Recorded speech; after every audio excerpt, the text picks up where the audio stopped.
নমস্কার, অপরাহ্নের সূর্যতে আপনাদের অনেক অনেক স্বাগত। আজকের ব্লগে মহালয়ার দিনটা আমি কেমনভাবে কাটালাম সেটাই আপনাদের সামনে তুলে ধরলাম। সঙ্গে থাকুন কেমন।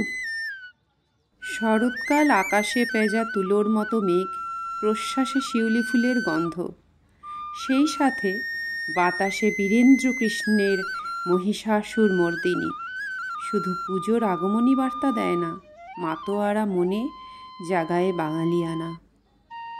সকলকে জানাই আগমনীর শুভেচ্ছা।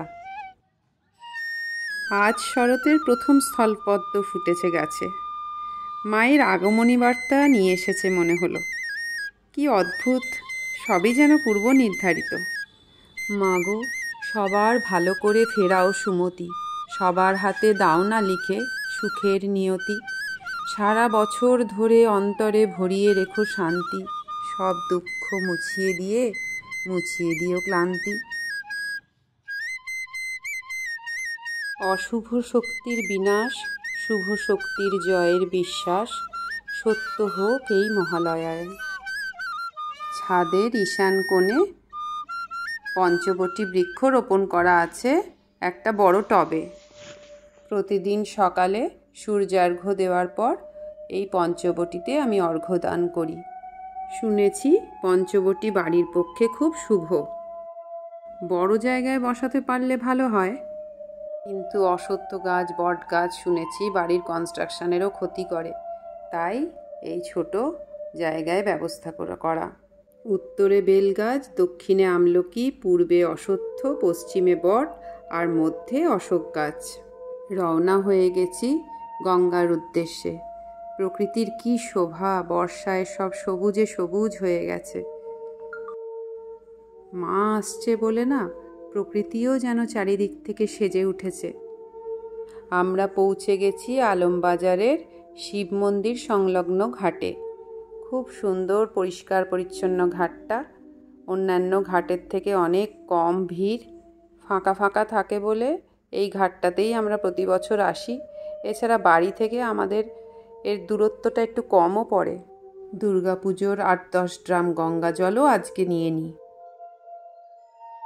মহালয়ার সঙ্গে দুর্গাপুজোর কোনো সম্পর্ক নেই। হিন্দু ধর্মে মনে করা হয় যে পিতৃপুরুষেরা এই সময়ে পরলোক থেকে ইহলোকে আসেন জল ও পিণ্ড লাভের জন্য। প্রয়াত পিতৃপুরুষদের জলপিণ্ড দান করে তাদের তৃপ্ত করা হয়। তাই মহালয়া একটি পুণ্য তিথি হলেও পারলৌকিক ক্রিয়াকর্মের তিথি হিসাবে শুনেছি একে শুভ বলতে নেই। এর সঙ্গে মহাভারতের যোগ আছে। মৃত্যুর পর কর্ণের আত্মা পরলোকে গমন করলে তাকে খাদ্য হিসেবে স্বর্ণ ও রত্ন দেওয়া হয়েছিল। কর্ণের কারণ জিজ্ঞেস করলে তাকে বলা হয় তিনি সারা জীবন স্বর্ণ ও রত্ন দান করেছেন, কিন্তু প্রয়াত পিতৃগণের উদ্দেশ্যে কখনো খাদ্য বা পানীয় দান করেননি। তাই স্বর্গে খাদ্য হিসেবে তাকে স্বর্ণ ও রত্ন দেওয়া হয়েছে। বিমর্ষ কর্ণ বলেন, তার পিতৃপুরুষ কারা সেটা তো তিনি মৃত্যুর মাত্র কয়েকদিন আগেই জানতে পেরেছেন, তার দোষ কোথায়? যমরাজ তখন বোঝেন সত্যি তো এতে কর্ণের কোনো দোষ নেই। এই কারণে কর্ণকে পক্ষকালের জন্য ফের মর্তে ফিরে পিতৃলোকের উদ্দেশ্যে অন্ন ও জল প্রদান করার অনুমতি দেওয়া হয়। এই পক্ষই পিতৃপক্ষ নামে পরিচিত হয়, আর সেই থেকেই হিন্দুদের মধ্যে তর্পণের প্রথা চালু হয়েছে। আজকে জানেন তো, দিনের বেলাটা একরকম কাটলো, আবার সন্ধেবেলাটা আর একরকম। আজকে আবার তো 2 অক্টোবর, তাই একটা ছুটির মেজাজ ছিল। বেশ সবাই মিলে অনেক দিন পর একটু বাইরে রাতের ডিনারটা খেতে গেলাম। প্রায় অনেক দিন আমরা একসাথে বাইরে বেরোইনি। সবার ছুটি ছাটা তো একসাথে পাওয়াই যায় না। আজকে বেরোলাম এই কারণে যে বাড়িতে দুর্গাপুজো হওয়ার জন্য না, আমরা তো আর বাড়ির থেকে কখনো বেরোতে পারি না। মা তৃতীয়ার দিন অর্থাৎ রবিবার বাড়িতে চলে আসবে। এই কদিন বাড়ির কাজকর্ম করতে করতে না একটু ক্লান্ত হয়ে গেছিলাম। একটু সবাই মিলে বাইরে গিয়ে একটা ফ্যামিলি টাইম কাটানোর খুব দরকার ছিল। তাই এই ছুটির দিনটাকে সদ্ব্যবহার করলাম। যেখানে খেতে গেছিলাম জায়গাটা এত সুন্দর, আমরা যখন সকালবেলা গঙ্গার থেকে ফিরছিলাম তখন প্রথম এই জায়গাটা দেখলাম। দেখেই মনে হলো একটু আসলে ভালো হয়। বেশ খোলামেলা জায়গা, পার্কিংয়ের খুব সুযোগ সুবিধা সুন্দর আছে।